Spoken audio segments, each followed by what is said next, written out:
Morbius sucks. You get it? Morbius sucks. Cause he's a vampire?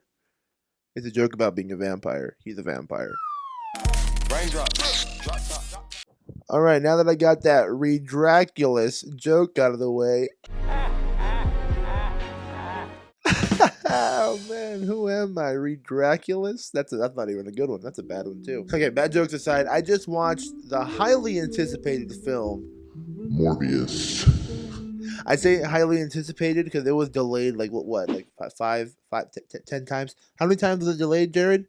17 times. Well, it's out now, and it's a movie. It's definitely a movie. So Morbius currently sits at Rotten Tomatoes at about 17% critic score and a 70% audience score, which that kind of confuses me because Morbius actually really did suck. It was a 2.5-hour mix of good actors and a boring plot mixed with subpar CGI and a universe identity crisis. Like, don't get me wrong, the film had its moments that were pretty badass, but the sad thing is, a lot of movies do this. They were all in the trailers, like the freaking cool boat scene, that awesome scene where he's like going up the staircase and he's like, and there was actually a lot of like really cool action scenes. On top of that, the film actually had a lot of really good like comedic relief moments, mainly coming from one of the detectives that was basically a discount Jim Gordon. We'll call him Gim Jordan for the time being. You ever see Lost Boys? Yeah, but like that's the problem, right? Like it had some cool action scenes, it had some funny moments, but like it didn't make up for the rest of the film, which was just like boring plot. But as I said, the performances from the actors were pretty great for the most part. You know, Jared Leto and Matt Smith did pretty awesome for the most part. I actually enjoyed both of their characters a lot. It was a little disappointing that Matt Smith's character kind of went down that like super villain trope of just being the exact same character as like the hero, but a bad version, causing the final fight to just be like a big old CGI mess of the exact same power, and you can't really tell who's who. It's like in Venom 1, you know, when like the both symbiotes were fighting each other, and you're just like, oh, okay, they're one's black and one's gray. Which one's which, you know? The film also had a bunch of like nothing characters, nothing characters are basically just people that are there to move the plot forward and have nothing to offer the film really. For example, like, you had Gim Jordan, but at least he was funny, but we had that therapist dude that was there, the other doctor who was also the love interest, she was there, Officer Tyrese, which he was absolutely a nothing character.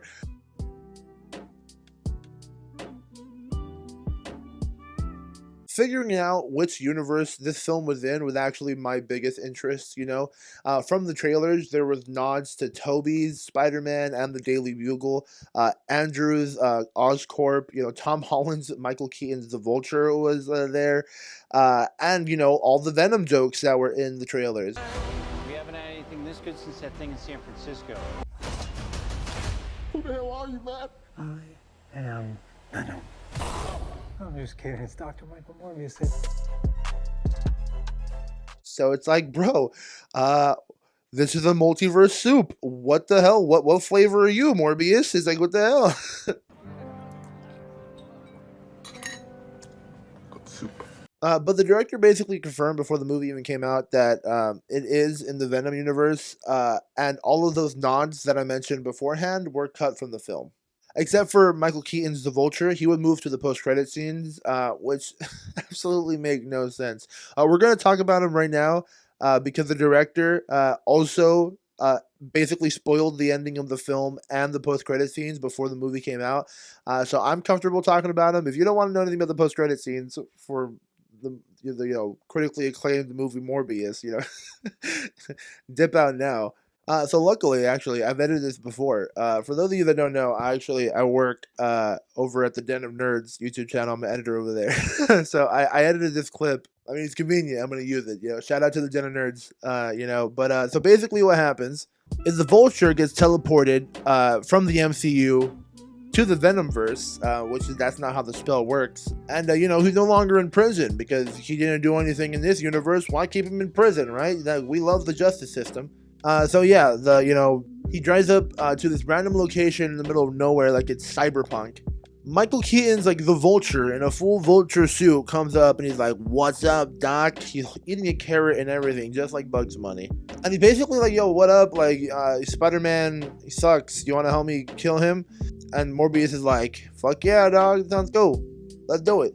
Which is just so confusing, and that confirms that there's a Spider-Man in the Venom universe too. And which Spider-Man is it? You know, like Tobey Maguire's Venom is Topher Grace, you know, and Tom Holland now had that little goo going on in his universe. So it's definitely not him. The last one that they're left is Andrew Garfield. So if Andrew Garfield is in the Venomverse, please explain that. I would love to know how that's going on, and please bring back Andrew Garfield. Yeah, I fought an alien made out of black goo once. Oh, no way. I fought an alien too. I want to fight an alien. Or is this just like a new Spider-Man that we haven't been introduced yet? And are you going to be introducing a new Spider-Man into your Venomverse? And if that's the case, please don't let it be Miles Morales, because I don't want you guys to fuck it up. The ending itself too, before the post-credit scene, I know I didn't talk about that, kind of just sucked. It's a big nothing battle. Like, the movie ended and I was literally just like, oh. That's it? Did I enjoy the film? Not really. Like I said, it kind of sucked. I didn't really like it. That being said, did I have an absolutely miserable time? No, there was some fun moments. I saw it with a friend. I think it's a perfect movie to watch like with a friend that you're willing to just like bullshit with. Like, there was definitely the fun moments. As I said, you know, Gim Jordan made me and my friend chuckle multiple times. You know, the action scenes in the beginning, mainly in the beginning where it was like all spooky and scary, that was actually really cool to see, and it made me and my friend go like, ooh, ah. But literally, other than that, like, like the movie was just like, oh man, why am I in here? Why am I watching this? And like the thing is, like, I feel like Sony knew, you know, like they postponed the film 17 times, as Mr. Leto has said, and I feel like they were just like, fuck it, the movie's a mess. We gotta release it. We gotta release it. We know it's gonna be crappy, and you know when we're gonna release it? On April 1st. They released it on April Fool's Day. Dude, I'm convinced that Morbius was Sony's ultimate April Fool's joke. What do you guys think? Have you guys even seen the movie? If you guys watched the movie, let me know what you guys think. Do you think I'm stupid and all my comments mean nothing? Let me know, you know. I'm a very low self-esteem, but I actually don't think I can handle that kind of a comment, so maybe don't do it. But that's it, guys. You know, thank you so much for watching. Please consider subscribing. But alright, guys, I gotta go. Some guy named Dr. Michael just parked a blood drive right outside my house. He won't give me his last name for some reason, but he's offering free cookies. So I'm gonna go donate some blood, and I'll be back. So, I gotta go. But that's just me. Bye! Thanks for watching, hey, and please subscribe. Maybe leave a comment, maybe even leave a like. Thanks for watching and accumulating my watch time. The video is over, so you know I gotta go. Thanks for watching, hey, and please subscribe. Maybe leave a comment, maybe even leave a like. Thanks for watching and accumulating my watch time. The video is over, so you know I gotta go.